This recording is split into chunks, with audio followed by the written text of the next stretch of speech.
Nous continuons notre émission 100% féminine. Il nous était impossible de faire cette émission sans recevoir la première combattante signée par l'UFC à la personne de Zara Fern. Restez avec nous, l'interview c'est maintenant.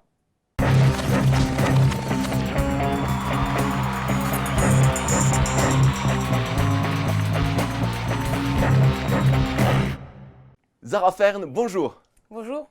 C'est vraiment un grand honneur de vous avoir sur notre plateau de MMA Mag. Je vous remercie, moi aussi, je suis super ravie.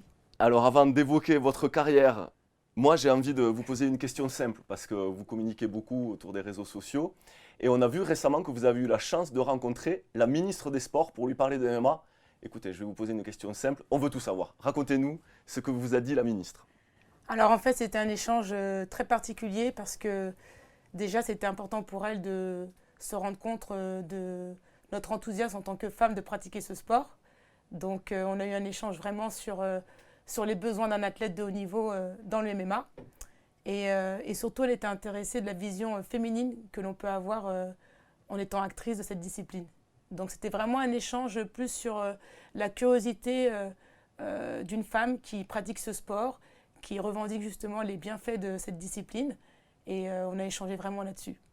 On sent que la ministre est devenue comme une avocate pour le MMA. Elle défend bec et ongle le MMA. Est-ce que vous avez senti presque un petit peu de passion du côté de la ministre? J'ai senti beaucoup de passion et surtout beaucoup d'envie. On sent que c'est une personne qui n'est pas là que pour parler des femmes, elle est là pour parler vraiment des valeurs du sport, quelles qu'elles soient.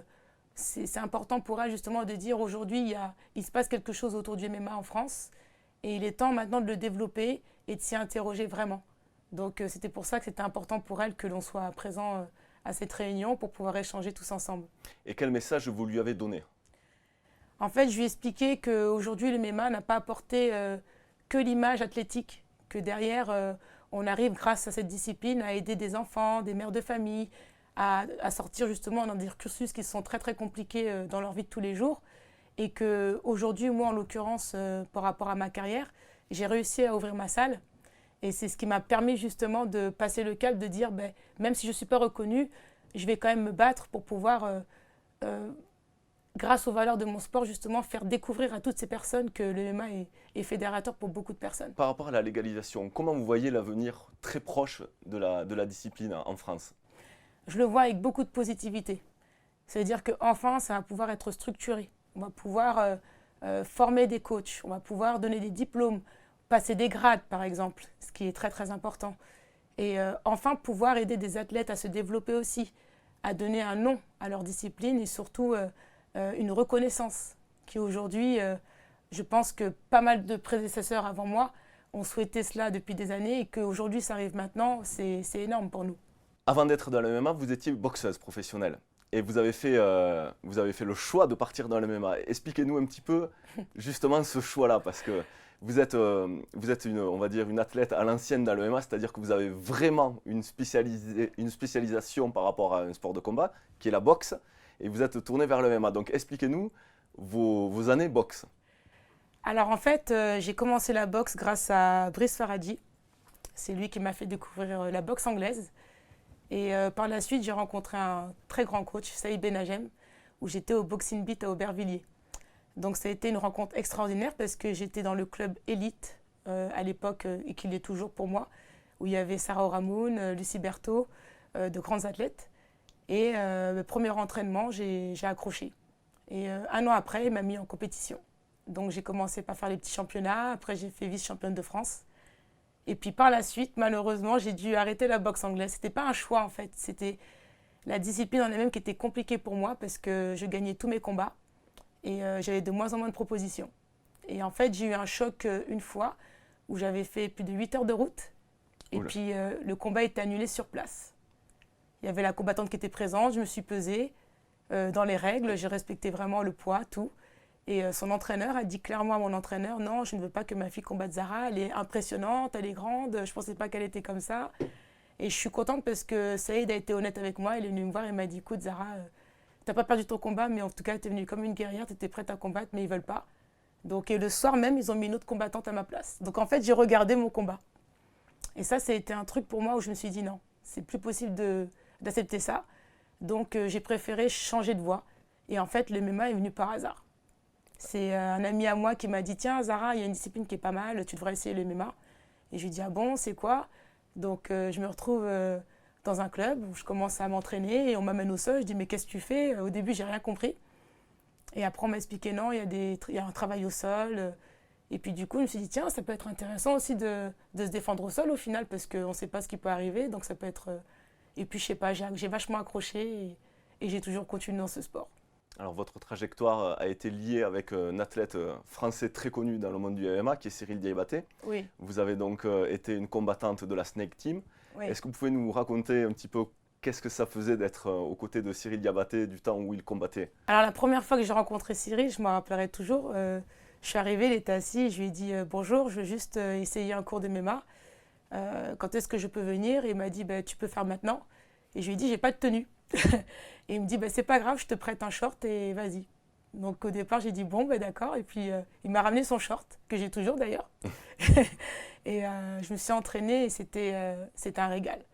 J'ai vu une grosse équipe. Au départ j'avais pas du tout notion de qui était Cyril Diabaté, vraiment.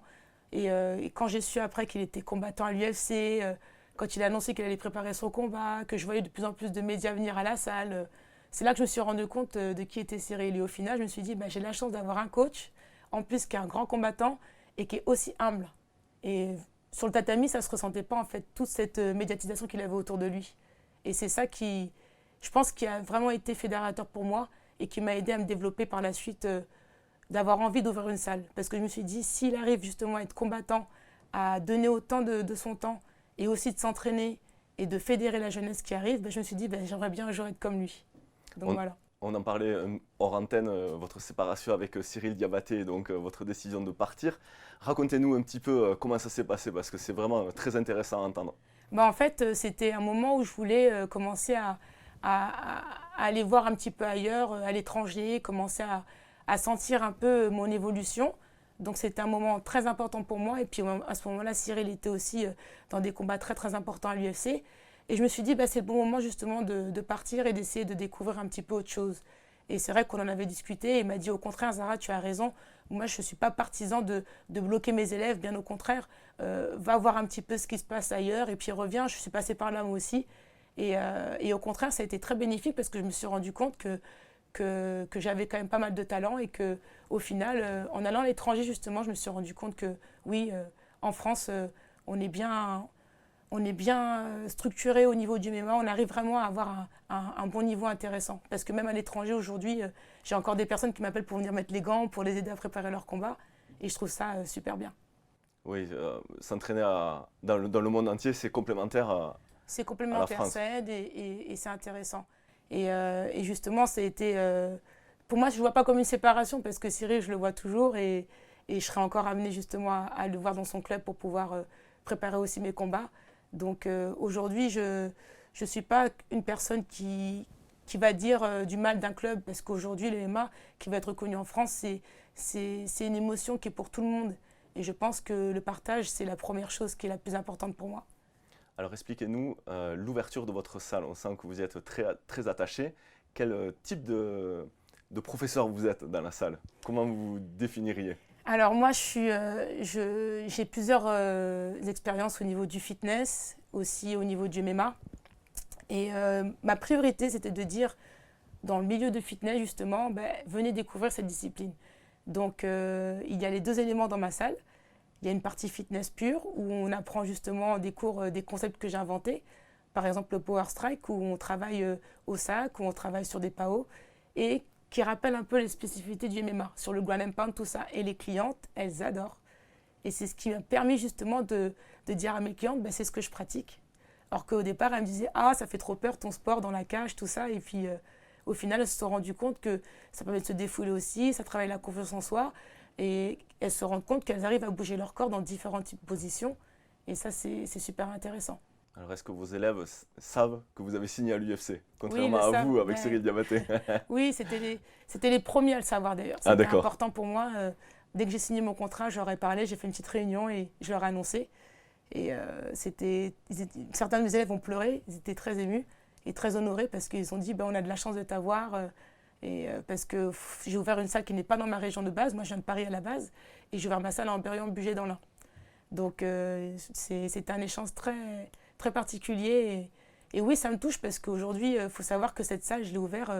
J'ai fait 0 crédit, j'ai eu 0 subvention, j'ai eu 0 aide. J'ai mené tout de bout en bout par moi-même. J'ai mis des économies de côté, des coachings que j'ai pu faire, j'ai des combats que j'ai pu gagner. Et petit à petit, bout à bout, j'ai réussi à monter mon projet. Donc c'était vraiment pour dire aussi que le MMA, ce n'est pas qu'un enjeu pour dire on va combattre dans une cage ou on va se montrer visuellement. Moi, ce n'est pas ça qui m'intéresse. Ce qui est plus important pour moi, c'est ce qu'on fédère derrière tout ça. Surtout pour la génération qui arrivera après nous. C'est un très beau message, effectivement, Zara. Donc voilà. Très très beau message. Alors on parlait de l'entraînement que vous donnez à vos élèves. Parlons maintenant de vos entraîneurs. Je sais que vous entraînez avec Carla Moussou à Genève. Oui. Expliquez-nous un petit peu donc vos allées et venues en territoire suisse. Alors la Suisse, c'est vrai que c'était... je ne pensais pas un jour me retrouver en Suisse, je vous avouerai. Je suis très très contente d'aller à Genève. Au niveau du MMA, on sent que c'est déjà bien structuré, qu'il y a pas mal de combattants déjà qui ont une bonne expérience. Mais en fait, pour être honnête avec vous, ma venue à Genève, elle vient de Karl. En fait, Carla Moussou, c'est un combattant que j'ai connu il y a très longtemps, où j'étais hyper fan de lui. Je suis toujours d'ailleurs. D'accord. Et en fait, je ne sais pas ce qui se passe, mais je crois au destin. À chaque fois, on s'est suivi, sans le vouloir. Donc, il a commencé à haute tension, où j'étais à haute tension aussi. De haute tension, après, il est parti dans différents clubs. Et à chaque fois, on s'est croisés. Donc, je me dis, c'est le destin, c'est fait comme ça. Et puis un jour, il a déménagé de Paris, j'étais même pas au courant. Il était à 45 minutes de chez moi en fait. Ah oui, d'accord. Et quand je l'ai appris, j'ai dit mais c'est pas possible. Et la première chose que j'ai fait, c'est que j'ai pris mon train et j'ai été le voir. Et comment ça s'est fait notre collaboration pour l'UFC? Elle s'est fait naturellement en fait. Vraiment naturellement, on a discuté ensemble et je lui ai dit Karl, j'ai besoin de toi, j'ai besoin du psycho que tu es et ça va apporter quelque chose d'intéressant. Donc lui, il m'accompagne beaucoup sur le côté psychologique du combattant, je tiens à le dire, parce que au-delà de tout ce qu'il apporte et tout ce qu'il a su fédérer au niveau du MMA, parce que c'est un athlète qui est carrément complet, hein. Il a une carrière exceptionnelle, et d'ailleurs, il n'a pas encore dit son dernier mot, ouais. J'en profite pour le dire, parce qu'il s'entraîne comme il se doit. Et c'est vrai que voilà, c'était pour moi hyper important de collaborer avec lui.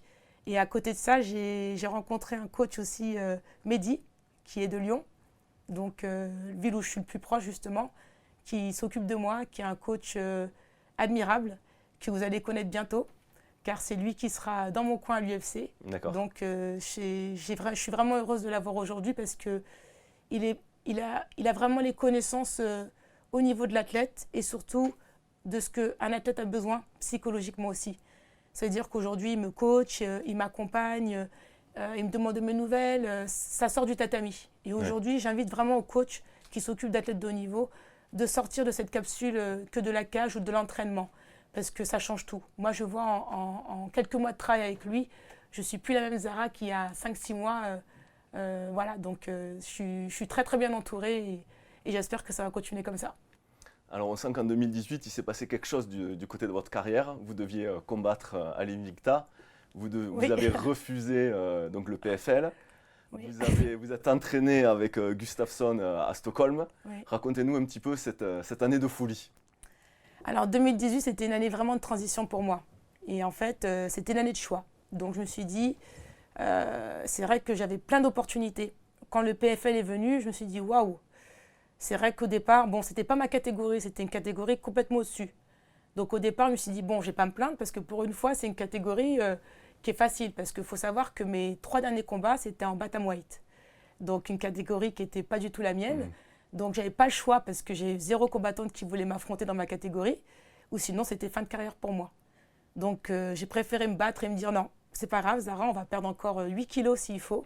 mais tu vas prendre cette ceinture. Donc j'ai fait un combat à l'étranger où j'ai gagné ma ceinture, ma première ceinture bantamweight. Et ensuite, j'ai continué à combattre en 61. Et après, plus personne. La dernière personne que j'ai combattue en 61, c'était Aliza Badourek qui sortait de l'UFC, où j'ai gagné au premier round. Hein. Ça a duré 1 minute le combat. Et après, plus de nouvelles, plus rien. Et puis le PFL arrive en me proposant un combat dans une grosse catégorie, nouvelle, pour gagner un tournoi de $1 million à peu près. Donc c'est sûr, quand on a des messages comme ça, on a envie tout de suite de dire oui. De dire oui, de dire allez, mais je sais pas, j'ai senti que ce n'était pas le moment. Parce que pour moi, c'était important de continuer ce cheminement que j'ai eu justement, qui était bien construit et bien réfléchi. Donc je me suis dit, c'est pas le moment, je vais attendre. Donc par la suite, c'est vrai que j'ai eu l'Invicta qui est venu vers moi aussi. Donc là, c'était intéressant sur 2 plans pour moi, c'est que là, on parle des femmes. Donc c'est une organisation féminine et où il y a pas mal de combattantes actuellement qui sont à l'UFC, qui sont passées par l'Invicta. Donc pour moi, c'était hyper intéressant d'intégrer cette organisation.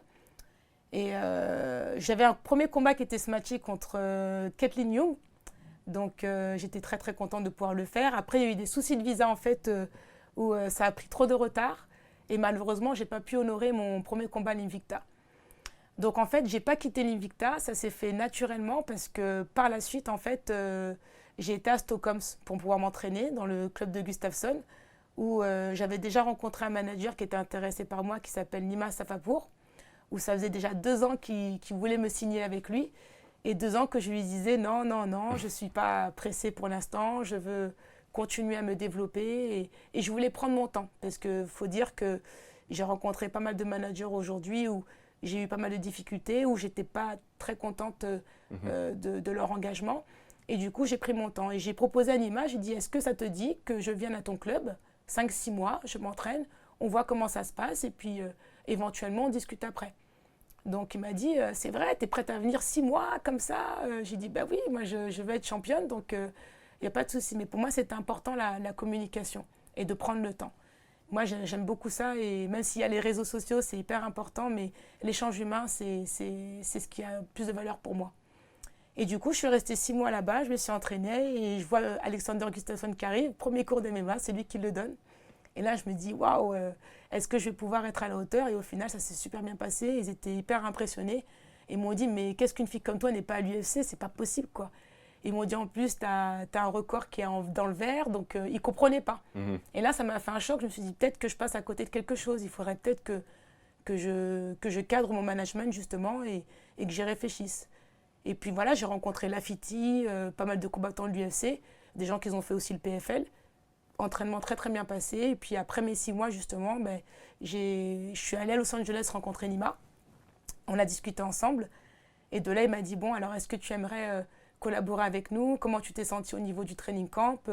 Et là, je lui ai expliqué que j'étais hyper ravie. Et de là, j'ai signé avec lui. D'accord. Et donc, du coup, on enchaîne sur la case UFC, signature. Alors là, oui, la cave UFC, ça ne s'est pas fait comme ça. Parce que c'est vrai qu'aujourd'hui, beaucoup de personnes me posent la question comment tu es rentré à l'UFC? J'entends de tout, en fait. Donc, alors, donnez-nous la vraie histoire, tout simplement. La vraie histoire, c'est que Nima, c'est quelqu'un qui a déjà pas mal de combattants à l'UFC. Donc, c'est vrai que quand il a posé mon dossier, au départ, ils n'étaient pas forcément volontaires de me signer. Ils avaient vraiment envie de comprendre l'intérêt pour eux de venir en France, sachant qu'on n'est pas reconnu. Et après, ils se sont dit, dans la catégorie featherweight, laquelle je suis, il manque des filles. Donc, ils se sont dit, pourquoi pas justement accueillir une nouvelle combattante, en plus française, et qui vit en France, sachant que nous, l'UFC, on voudrait s'intégrer en France. Donc, ce serait l'occasion. Donc, il faut savoir que j'ai parlé avec beaucoup de leur staff aussi, au téléphone. Ils étaient vraiment intéressés de me connaître avant tout, de comprendre qui j'étais, au-delà des combats et des victoires que j'ai eus. Et quand je leur ai expliqué un peu mon parcours et là où j'en suis aujourd'hui, ils ont trouvé que c'était une histoire extraordinaire. En fait, ils m'ont dit carrément, en fait, t'es pas une Américaine, mais t'as déjà ton gym à ton nom, t'as déjà tout, sans rien, sans... Et en fait, ils m'ont appelé l'extraterrestre, pour vous dire, à l'UFC. Ah oui, d'accord. Donc, ils n'arrivent pas à comprendre comment j'ai réussi tout ça. Et au contraire, ils sont très admiratifs de cela. Ils se sont dit, ouais, c'est toi qui dois représenter la première française, juste par rapport à toute ton histoire et à ce que tu as réussi à faire aujourd'hui. Donc voilà. parlant justement des femmes dans le sport, dans le MMA, quelles sont selon vous les grandes différences entre la pratique du côté homme et la pratique du côté femme? C'est une question bien entendu qui est orientée vu que notre thématique est sur les femmes, mais je voulais avoir l'avis d'une combattante comme vous. Alors, il faut savoir que moi, quand j'ai commencé le MMA, il n'y avait pas de filles. Donc, j'étais sur le tatami. J'avais peut-être 2 combattantes à l'époque. Il y avait Clémence, que je dis bonjour, que je salue d'ailleurs. Mais il n'y avait pas énormément de filles. J'ai connu aussi Aminata Frey à l'époque. Et je n'ai pas ressenti de différence homme-femme, pour être honnête avec vous. D'accord. Parce que j'ai été très, très accueillie par les hommes. Je n'ai pas eu d'amalgame au niveau problématique, je ne tourne pas avec toi au sol ou quoi que ce soit. Bien au contraire. Et non, je n'ai pas ressenti d'écart en disant toi, tu es une femme, tu tournes avec les filles, ou au contraire. Au contraire, il fallait plus qu'on aille du côté des garçons pour leur dire on accepte ce qui se passe dans votre sport et aujourd'hui, c'est le nôtre maintenant. D'accord, très bien. Donc non, au contraire. Alors pour revenir à l'UFC, est-ce que vous avez déjà une idée grossière de quand est-ce que vous pouvez commencer? Alors là, pour l'instant, je n'ai pas de date effective. Je pense que d'ici la rentrée de septembre, on aura plus de visibilité parce que c'est vrai qu'ils attendaient un peu l'engouement de l'annonce de la légalisation. Donc ils sont bien au courant justement qu'on devait rencontrer la ministre, tout ça. Et bien sûr, c'est toujours une stratégie de communication de le faire au bon moment. Et ça, je laisse le soin de l'UFC d'annoncer ma prochaine étape. Est-ce que vous êtes, et ce sera ma dernière question parce que le temps passe très vite, est-ce que vous êtes prêt pour combattre Cyborg en main event du côté de Bercy par exemple? Alors, il faut savoir que Cyborg, c'est une amie à moi. Je sais, c'est pour ça que je vous pose la question. Donc, je l'ai déjà rencontré à Phuket Top Team lors d'un training camp. Et c'est une anecdote qui est très belle et que je vais raconter, c'est que j'ai voulu mettre les gants avec elle. Et elle m'a refusé. Et elle m'a dit, et je me suis dit, mais pourquoi? C'est quand même la championne. Moi, j'étais hyper contente d'être là. Et elle m'a dit, tu sais pourquoi je te refuse? Parce qu'un jour, on va peut-être mettre les gants dans la cage. Je sais reconnaître les gens qui ont du talent et les gens qui ont quelque chose. Tu as massacré 4 têtes à l'entraînement et c'est 4 têtes que j'ai massacrées juste avant toi, quelques jours avant. Et pour te respecter, je préfère qu'on se mette les gants un jour dans la cage. Donc, de cette relation-là, ce qui date de maintenant 7 ans, on est toujours resté en contact. Et puis d'ailleurs, quand j'ai fait mes essais à l'UFC pour participer au TUF, elle était présente. Elle est venue me soutenir et au contraire, elle m'a dit on a besoin de vous pour que la catégorie elle existe encore parce qu'il faut savoir que cette catégorie à l'époque était encore un petit peu fragile parce qu'il manquait de filles.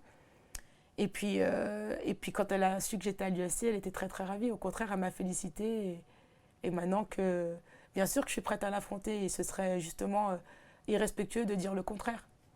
En tout cas, le rendez-vous est pris et on a hâte de voir ce match. À Bercy, moi j'y serai. Je pense que toute l'équipe de MMA Mag sera présente. Bien sûr. On tient à vous remercier parce que ça a été vraiment un très grand plaisir, Zara, de vous avoir sur ce plateau. Mais je vous remercie à vous aussi et puis j'espère que le MMA grandira dans des bonnes conditions et c'est grâce à des gens comme vous justement qui en parlent que je pense que la génération à venir sera dans de bonnes mains. Merci Zara. C'est moi qui vous remercie. Allez, on continue avec la suite de notre émission.